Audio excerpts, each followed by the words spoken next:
Now that we've selected a scene for our watercolor painting, the next thing we need to do is prepare our paper.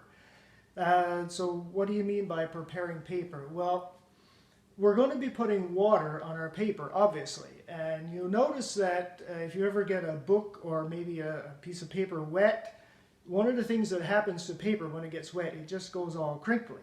And the same thing would happen to watercolor paper. When you start painting on your watercolor paper, it would become all warped and out of shape. And so a way to keep it nice and flat and keep it from warping is to do what we call stretching the paper. And the way we do that is we take our piece of watercolor paper, we put it in water, we soak it in water, and when it goes into water, it tends to expand. And then we take it out of the water, we sponge it off as dry as we can, and we put it on a stretcher board, which I will show you shortly. And then you tape down the edges with gummed tape, also called craft tape.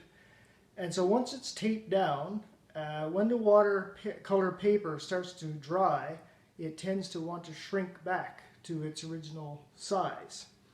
But because it's taped down, it prevents it from doing that. And what happens is it becomes really taut like a drum.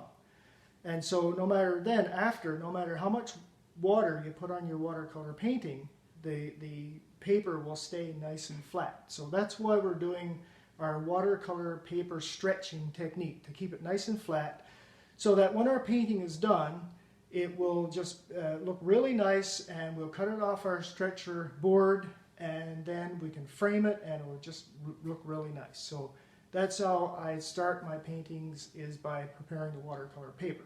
Now to do this, we're going to need several things. First of all, we are going to need a stretcher board.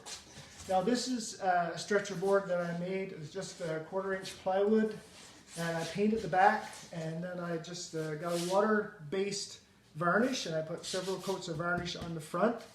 And this works really well. So when I put the paper on here, I can tape down the edges, and I got a really nice surface to work on. So that's the first thing you need. The second thing you need is, obviously, watercolor paper. This is Asherelle Arches. It's, in my opinion, the best quality paper you can get. I've been using this for about 30 years now, and I don't use any other type of watercolor paper. The type we're doing our painting on this time is what's called a 140-pound hot press. That means it's really nice and smooth, because I like to get lots of detail in it, and it's really nice to work with. So we need stretcher board, watercolor paper.